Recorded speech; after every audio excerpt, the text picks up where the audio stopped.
trees are actually everywhere, especially in Georgia, and it's one of the fundamental structures of life, um, and it's actually it's no coincidence that it's very fundamental to computer science as well. Um, I guess I'll just let you ponder that. But so I wanted to do some more stuff with trees.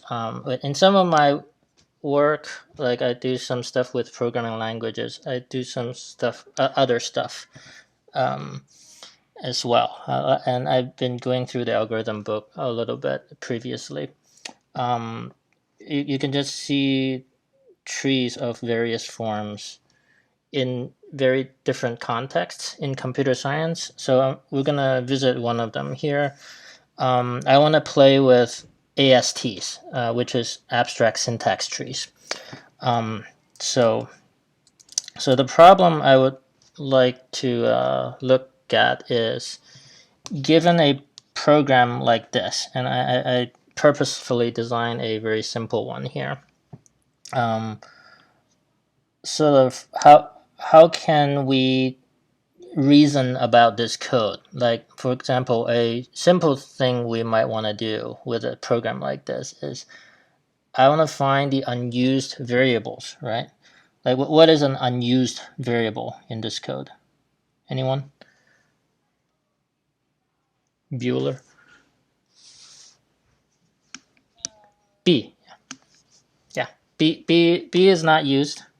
It was defined, but then it was not referenced later in the code. And we have tools that help us do that. Like you bring in a linter, or you're just IDE will just find those stuff for you and tell you about it.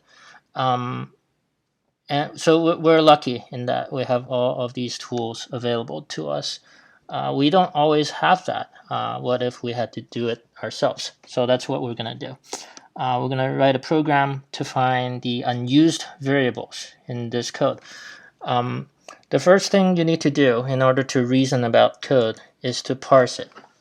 And that's actually the first step of what a computer programming language does. So if you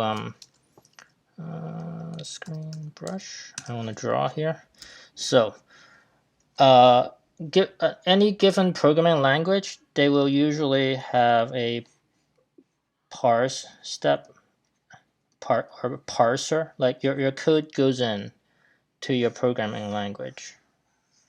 Oh, I don't know, which it can either be a compiler or an interpreter. So, and maybe this is JavaScript.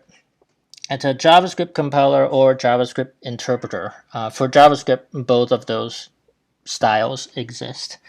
So the JavaScript goes in here, which is something that looks like this.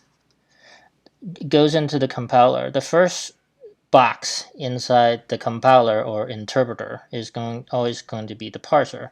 The parser is going to spit out a bunch of abstract syntax trees, and then this is sort of the process of how the programming language can reason about the code.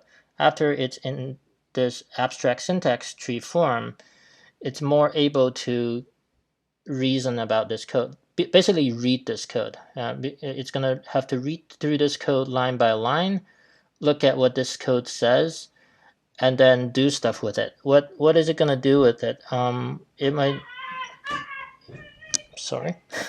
In some cases, it might need to generate some code to the generator. The generator might need to convert it into some machine code. And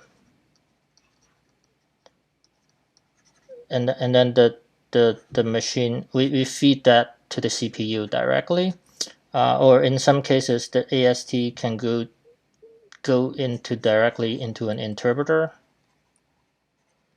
which actually executes instruction by instruction. But so this is what a sort of a computer programming language normally has to do. But we can sort of yank this parser out. We can steal this parser out of this picture and say, hey, can I just have just the parser by itself? I yanked it out of your compiler, and can I use that as my own module for my own uses? And that is basically what a linter does, right? If I'm able to just use the parser out of the JavaScript engine and get at the AST, now I can plug a bunch of tools onto this AST and do various stuff with it. So that's what we're going to do. I'm going to show you. If I took this code, for example, and I'm going to use the JavaScript, the free and open source JavaScript parser called Esprima. It is not the only, and this is, by the way, this is, Esprima is one of the first JavaScript parsers that is also written in JavaScript itself. But since this one existed, there have been others. Like another popular one now is Acorn, and I have used both of these with success. In the browser, though, the browser is not actually using one of these. The browser would have like a C++ version that's more performant, I would expect. But in any case, we're going to use this one. And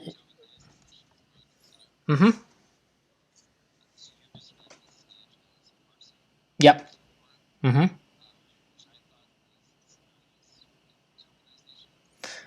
Okay. Yes. Okay. Okay. Yeah, I can talk about tokenizing just briefly. I was gonna skip it, but tokenization is you can okay. Some people tokenizing. Some people call that lexing. If you or lexer, tokenizer or lexer, they mean the same thing. So I look at it more like this. Okay. This whole box is the parser.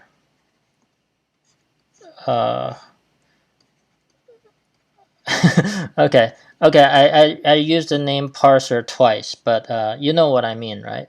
There, people people break the parser up into two stages: the tokenizer and then the parser. But I look at it as one larger box. But the tokenizer can make the parser's job a little bit easier. But basically, what the tokenizer does, and in today's session, we're not gonna bother with any of these. We're just gonna well, I'm not talking about parsing today, so we could, safely be ignorant just for today. But just a little bit about it. What the tokenizer does is basically break, because all of this is a giant string. That's all this is, and there's some new lines here, some new line here, etc. All that is a giant string, and what the tokenizer does to make the parser's job easier is it groups the bits of strings. So it would say, hey, let is a token, a is a token, the equal sign, I'm gonna call that the assignment token or something. It breaks each sort of meaningful chunk or group of string as a token, and then blah blah blah. I'm not gonna box the rest of it. You can imagine the rest. But what ends up happening is the lexer's job is just to create a stream of these tokens. So like let a equals 1 dot dot dot. Each one would look like, in JavaScript terms, would look like a object that has a particular type. This is a let keyword or something. Type of the thing is a let keyword. And then that's actually enough to describe this entire token. Whereas this one, it's a number literal, and then but you also need some more properties to say what number it actually is, etc. So you broke up this contiguous string into a smaller number of chunks that are more meaningful. And with console.log, you probably break it up. Console is a keyword, dot is an operator, log is another keyword. Not keyword, sorry, identifier. We call these identifier because they're like variable names or function names. Is that good enough for now? I don't want to go into the whole thing about parsers though today. Okay. Okay. So I do have videos on my channel too that goes much deeper into the parsing aspect of it if you're interested. Okay, but what we're gonna do is we're just gonna take the JavaScript parser as given to us, and it's very easy to do because all you have to do is npm install. I have already done this. npm install Esprima or npm install Acorn, and boom, you have a JavaScript parser. I'm not gonna do it. I already have it. And then also on this Esprima website, there's a demo, online demo. So if you don't even want to bother installing anything, you can just do it here. There's a Sandbox Playground kind of deal. You write some JavaScript code here, and it shows you what the AST of that would be. And in our case, I could copy my little example here. And then it shows you, oh, okay, I parsed it, and the AST for this program is, okay, it's a program. The top level is a node that it's the program node. The program has a body consisting of an array of statements. And then the first statement, I'm going to do it over here. Okay. I still like to see actually the JavaScript syntax more, but we could look at this. But I also wrote a program. Like we don't have to do it online. I like to stay in the command line and my text editor. So I wrote a little parse.js program to do the equivalent thing, which it's a small program. I require Esprima. I get the file system module from Node.js. I use the async await syntax. So just read in the file, get the source code out, and then I'm going to use Esprima.parse to take the code that is in the string form and parse it, and out comes the AST. Boom. I'm going to JSON stringify that and save it to a .ast file. So I'm going to go ahead and do that now. So I'm going to say no parse.js. I'm going to parse the example1. And the result of that is we generated an example1 AST file. Go look at that. And it looks like this. And it's the same thing as what you see in the online demo. Okay, there are some options that can control, you know, adding optional properties to stuff to this tree, but more or less it's the same thing. Here in my text editor, I can like expand, collapse things, which is helpful sometimes. So if we look at, I want to sort of give you a side-by-side.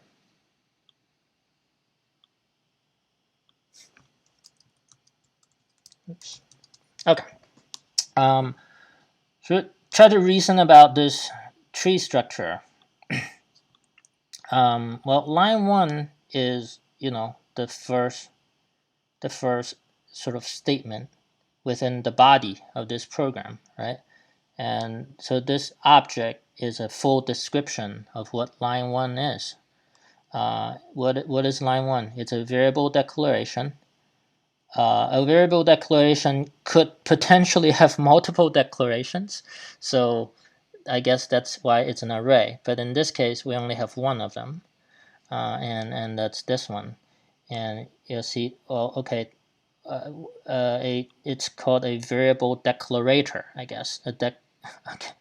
It's a variable declarator whose identifier is a, and its init, the initial value of the declaration, is a literal, and the value of the literal is a 1. So it all makes sense. It might be a bit verbose, but it all makes sense. Oh, also the top level variable declaration has the kind of let.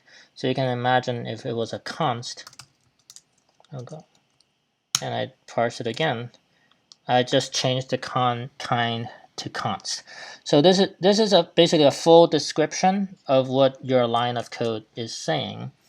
Again, it's a bit verbose, but you can make sense of it if you go in and read every single bit and try to reason about it. And we have the same thing for each one of these things. I'm just going to put this back to let. So my question is to you, right? How, given this, I have this tree of syntactical elements, which fully describes what this code is doing. Let's actually go through the more complex ones. So that I can, yeah. So like the line 4 example. Yeah, line 4 example. Again, line 4 is also a variable declaration with one declaration. The kind is also let. And then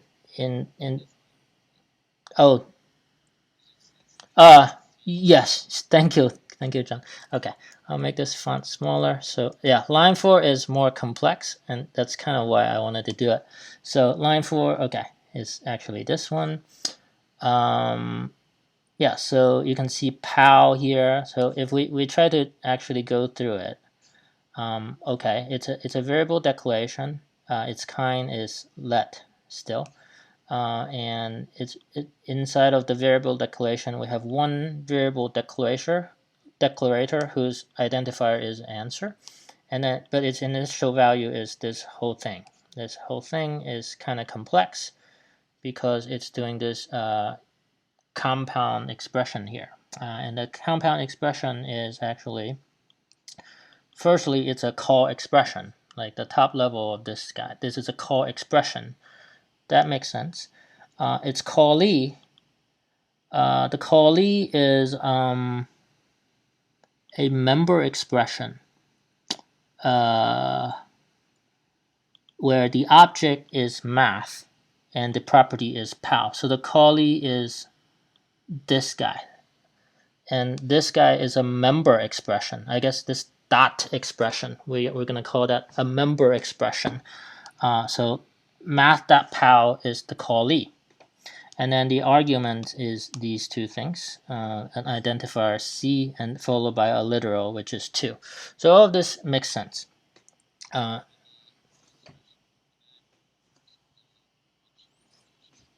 Yeah, if we did my fun, yeah. Yeah. This is still a call expression, but the callee is just identifier my fun. Whereas before, if I change this back, is also a call expression, but the callee is the result of a member expression because there's more stuff here. There's more compounded expression into. So you can actually see this is like when you write a line of JavaScript with multiple parts in it. It's actually a compounding thing. So what's going on? You can see sort of this coastline of this tree, like a beach coastline kind of deal. And that's one visual representation of the tree. Another visual representation might be, hey, this is a assignment. Well, okay, this is it's a let expression. And we're this is not very standard, but I'm just making this up as I go. But I'm gonna try to write this as a tree, right? This is actually a call, and then this is the member thing, I'm doing math.pow here, and then the call is like, hey, these are the arguments, and then there's C, and then 2. So you can visualize it in a tree. This is more or less like just a condensed way of looking at this whole thing. So you can look at it all like this. And if we wanted to write any code to reason about this source code, what we're going to need to do is traverse this tree. And that's recursion, right? That's like our good friend recursion. So what we're gonna end up writing some function. I'm gonna call it f, f, and then initially we're gonna say, hey f, take this whole tree, but then f, in order to process the whole tree, f is gonna say, hey, okay, I need to traverse this, maybe this, I don't know, and I need to call myself on the subtree, and then the subtree is gonna call myself on it, etc., etc. Maybe on this, on this, on this. F is gonna end up touching every single node within this tree. So that's what we're gonna do. We're gonna start with like a reduce, like just very simple example for now, due to limited time. If we had to cover all the different syntax variations of the language, that would be more work. Okay, so maybe what we should do. Does anyone want to pair with me? Any takers? No. Come on. Okay, let's do it. So can you ask for control? Oh, let me see. Oh, yeah. Okay. All right, so let's do this. I should open up .ast on the side. And I think it helps. Okay, so let's go ahead and write a function called traverse.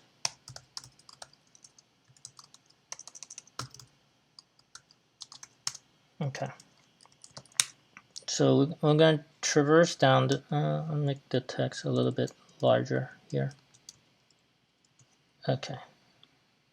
And I'll let you drive. So when we traverse this node, initially it's going to be the top level, this program node. But we're gonna make this traverse. We're gonna make it get called on that, and that, and that. Probably there might be some stuff we can skip, but most of the nodes we're gonna make it traverse basically. So how would you go about doing that?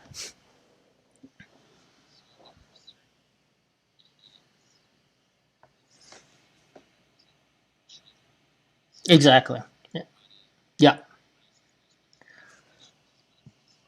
Mm-hmm. And now notice that depends on what type of node it is, right? Like we can sort of assume that if it's a program node, like if it's a type is a program, we can assume it has a body, for example. And if its type is a variable declaration, we can assume it has a declarations, which is an array. And then once we get the array of children, we can drill through them and call traverse on its children again, right? So the first thing you need to be sort of check is sort of like what is the type of the node? What is the node type, right? So I would actually write either a switch statement, and this is extremely common, by the way, if you're making a programming language or making a linter tools like this, you would often write either an if statement, like a huge series of if statements, or a switch statement, just to detect what is the type of this node that you're getting. So why don't you go ahead and do that? And yeah, we can restrict ourselves to just the ones that we see in this example because the language is quite large.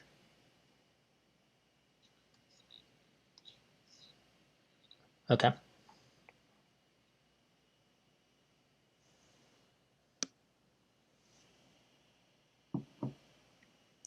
Let's switch on node.type actually.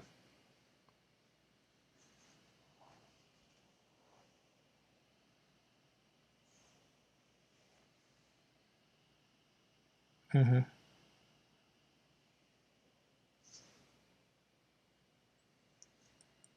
Yeah, you could. We have variable declaration.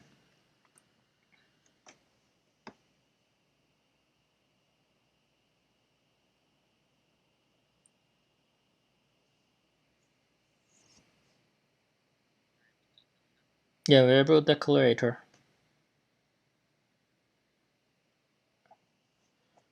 We also have a literal and an identifier.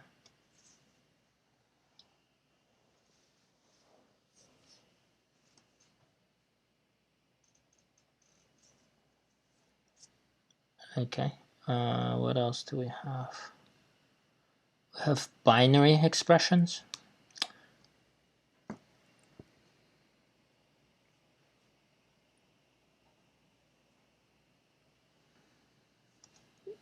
Oh, it's yours. That's on, not mine, I think. Okay. Okay. We have call expressions and member expressions. Okay. Did we get them all? I think maybe we did. And if we didn't, then you throw an error here. Yeah, and it will tell us if we missed something. Okay.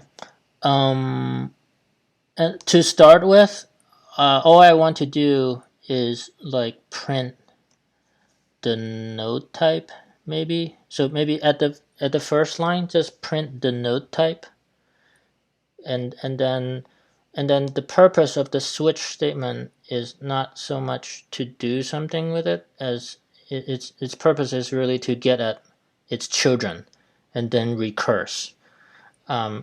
So, another thing I would recommend. Oh, actually, let's defer that a little bit. So right now, let's just do. We don't have to do everything up front before we start testing it. So we could do a little bit and then test and then do a little bit. And that's more fun that way, I think. So maybe you just figure out for the program node. Let's write the code to recurse. We know program has a body. Oh, make sure you do a break, by the way. When you do switch statements, make sure you do breaks. Otherwise, it might cost you some time debugging later.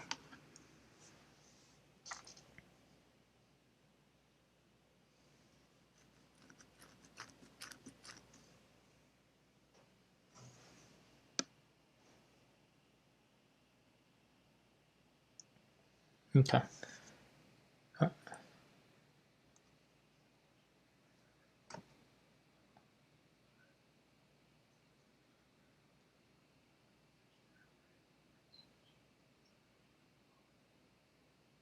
Oh yeah, yeah. I I don't have a good answer. I think it depends case by case. If you have, let me see.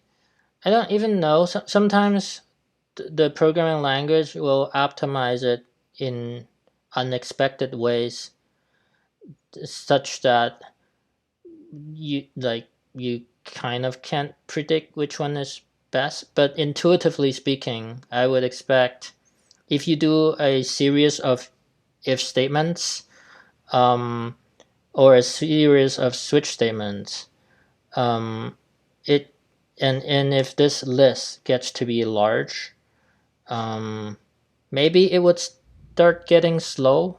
I don't know.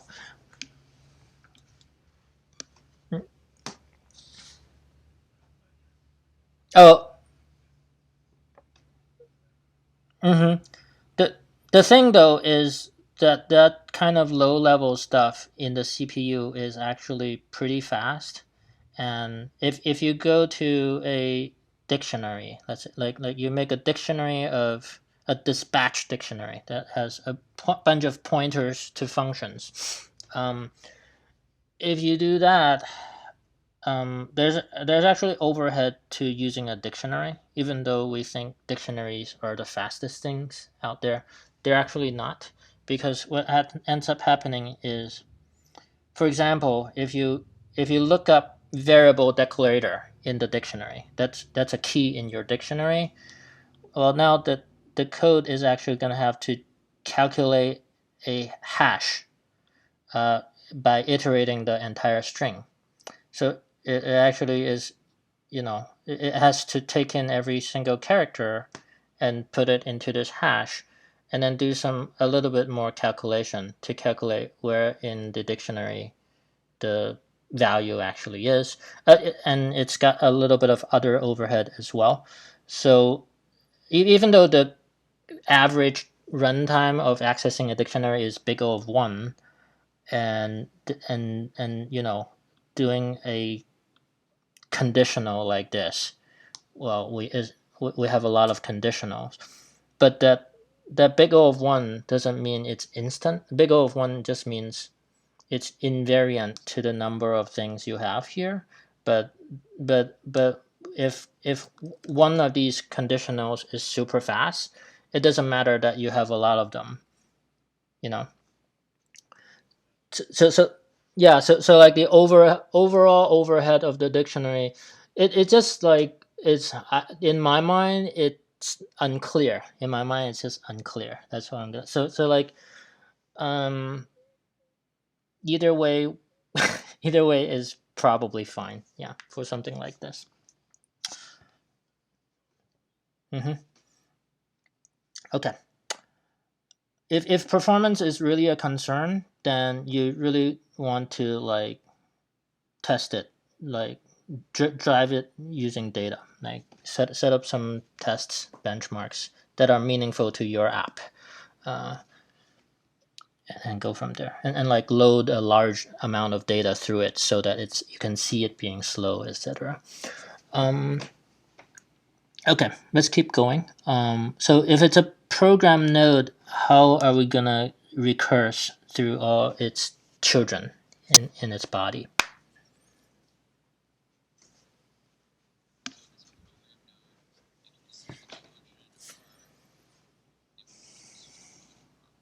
uh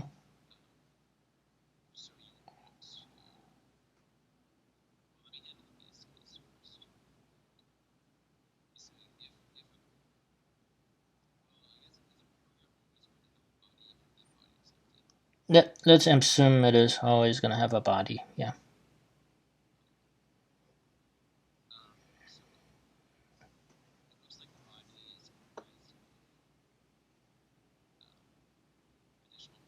Yeah.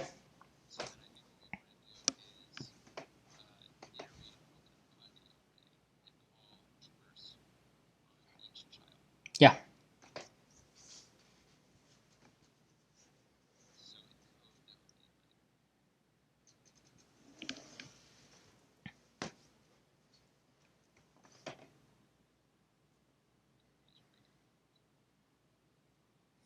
Yeah. I kind of like regular for loops.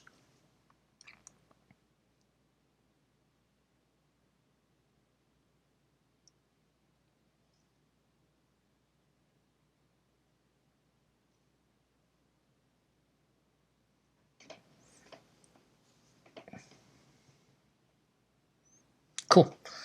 Um, let's go ahead and run this. Actually, I'm gonna throw some glue code together.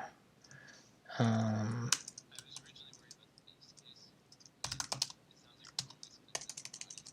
yeah. Mm-hmm. Mm-hmm. Mm,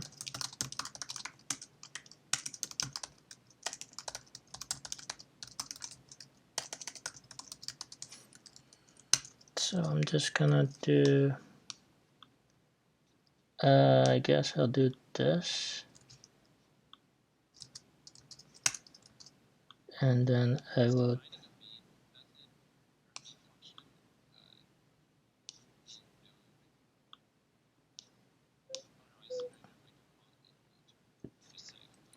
yeah, I need it to be async. Yeah, I need it to be async. I guess I'll just read in, I think I'll read in the AST file. So I'm going to read the file. This is going to be JSON, and then AST is going to be JSON parse the JSON, and then I'm going to feed it through the traverse function. And all right, let's see what happens.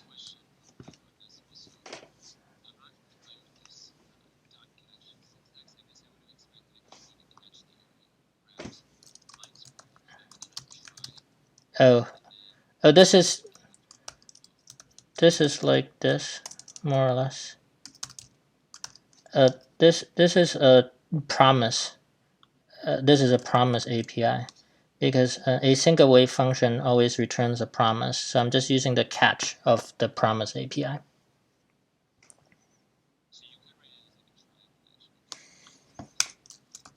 Like this. I don't think. Oh, I see. I see what you're saying. Yeah, I could do that, but it might complain that I'm not catching. Maybe, yeah, you're saying just do this.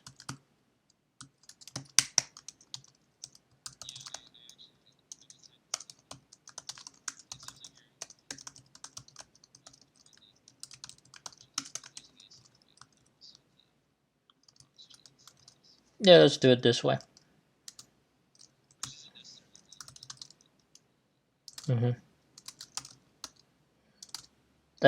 I might have gotten it to complain, but let's see. Callback must be a function. Traverse line number 10. Line number 10. Oh, I need to use the promises version of file system. Okay, great. We're getting somewhere. Oh, we did hit the node type not handled, so that's interesting. So like, which node type wasn't handled? Let's see. Expression statement. Okay, we missed the expression statement. That's okay, but we're getting somewhere. So one thing I recommend when you're doing recursion stuff like this, which you like, this is very common. Yeah, it comes up in all sorts of places. One thing I find that helps it is like a poor man's sort of recursion stack visualizer. I pass a level number in, and then every time I recurse, I increase the level number. So that the first time you pass in 0, and then the purpose of doing that is I'm gonna indent in my log statement.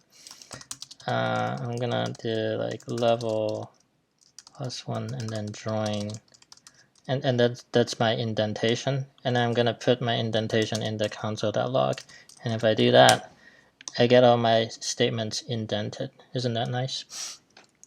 So that's really a good debugging aid.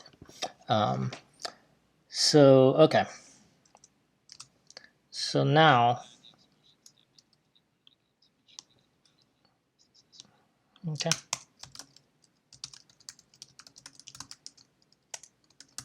Yeah. Now I'm going to. You're gonna be the navigator for a while, and I can type. So you tell me what to do. Okay, John, tell me what to do.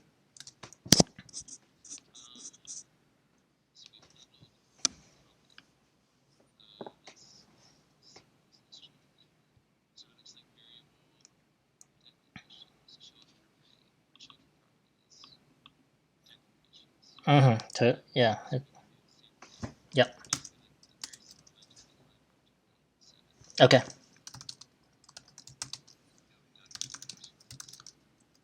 No dot. Yep.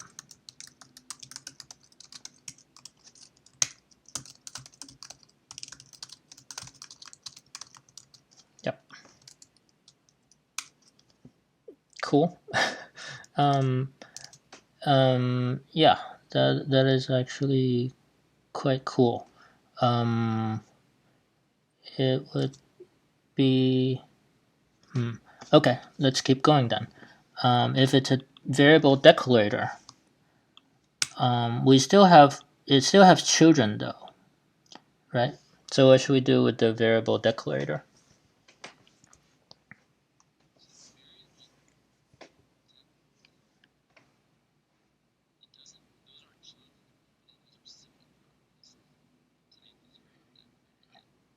Nope, I would still call them children because the variable declarator is this object, and then this guy is like here. It's nested inside of the outer object, which is the variable declarator, right?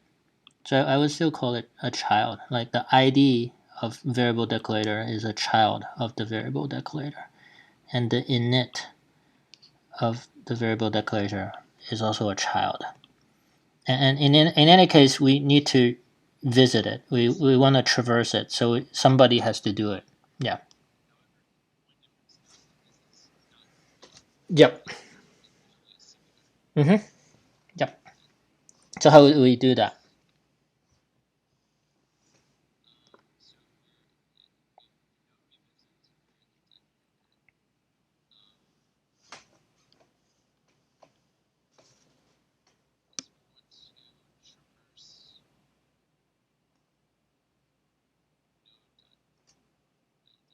Yeah. Yep. Exactly.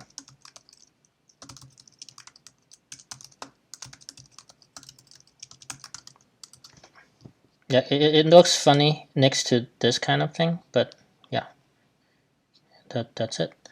Okay. What about literal? A literal is just like a number or a string literal. Well, there's no children there, so nothing to do. Um, we we might even, well, I don't know. I kind of part of me wants to print out the literal. Yeah.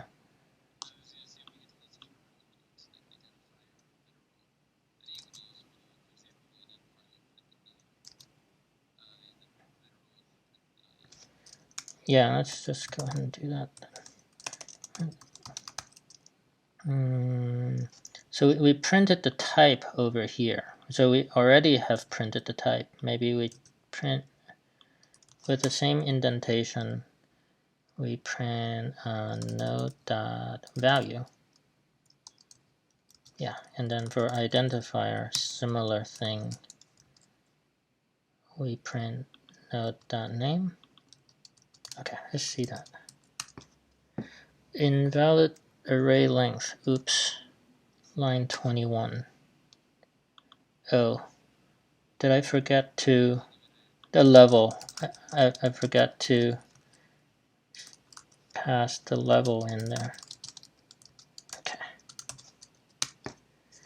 that's pretty nice. Maybe do a little bit more indentation here.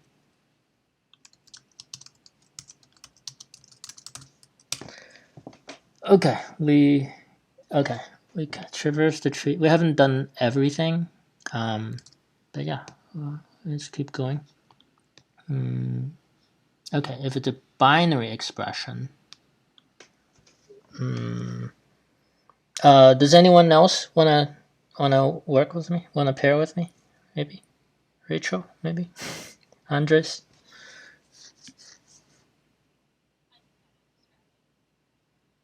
Okay. Okay. All right. Let's go. So, all right, we have a binary expression, and we're gonna go through its children. What are we gonna do in this case? John, I'll let you. I'll let you drive again.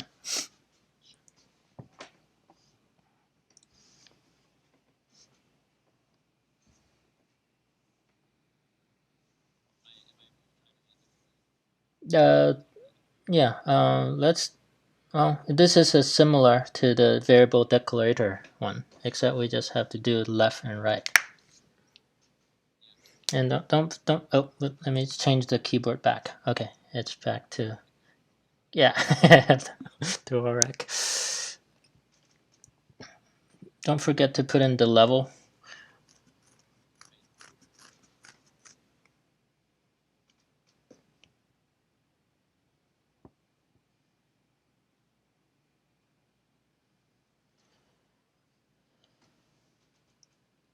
Okay, let's test it. Okay, I'll test it. Did we even binary? Oh yeah, the binary. Oh, we might wanna. Yeah, it worked. But it would have been nice if we printed out the. Can you print out the operator right here? Similar to how we did the identifier and the literal.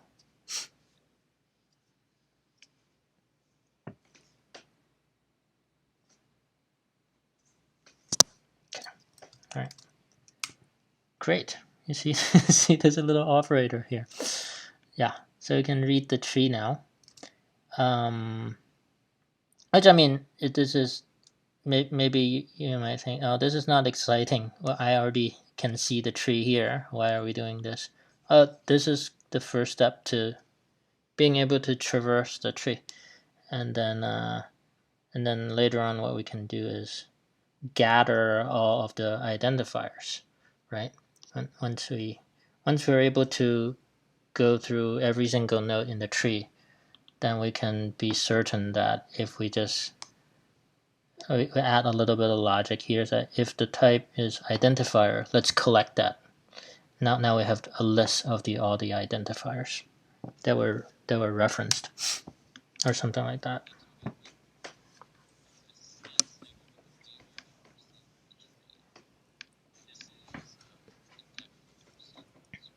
Yeah. Yes. Mm-hmm. Yes. Mm-hmm. Yeah, it's a deep dive. No deep dive with no what's the word? Uh, no reservations. deep dive, deep dive with no reservations. Yeah, that's how I would put it. Whereas the breadth first is like, yeah, I wanna try it and then come back. you know, the breadth first search is actually more complex to write. It involves a queue. But yeah, but okay, let's keep going. Mm.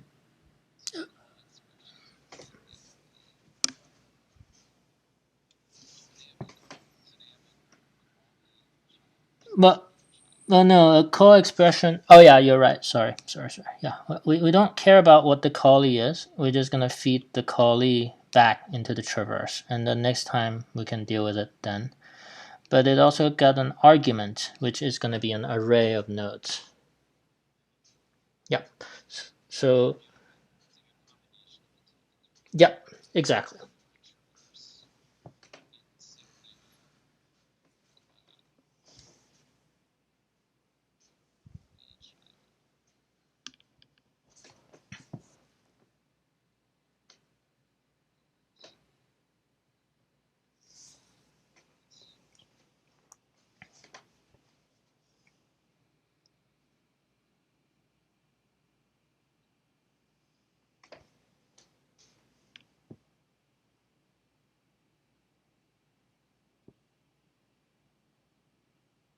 Okay.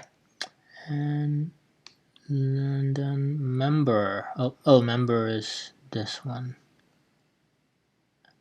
Oh, where is it? Oops. Member expression. Okay. Let's do member as well. Similar to the binary expression again, I guess. There's an object and a property. Each one we're gonna traverse it. Oops. Switch back to keyboard. Oh,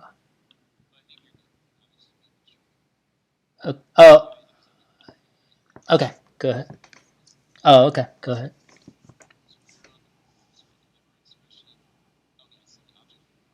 Mm-hmm.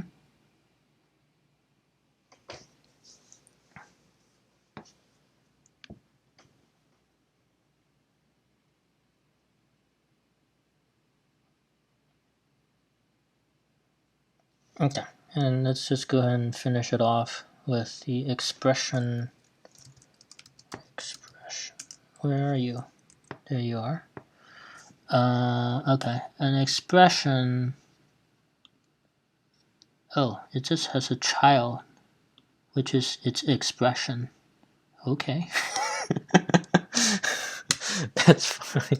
It doesn't seem to do all that much, but that's okay. So you can just traverse node that expression. Oh, it's because it's an expression all on a line? Is that why? Like, what was the last line? Oh, yeah. It was the console.log. Yeah. This is saying this whole thing is a statement. I mean expression. This whole thing is just an expression. As in a function call is just an expression. But I think in their line, I mean, they could have just put the call expression directly, but maybe the JavaScript language doesn't allow that, or they want it to be more formal about it or strict about it.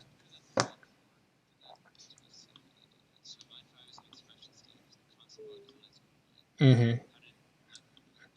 Well, line 4 would be a variable declaration. Yeah, it's a variable. Yeah.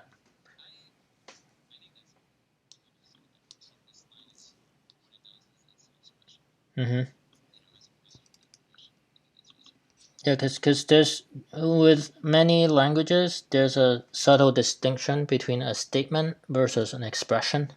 An expression is like a thing that eventually gives you a value after it's computed, whereas a statement is a statement that it does something, and there's that difference. But some of the time, an expression can also be a statement. But this is the thing that sort of glues that together, I guess, in that case. This.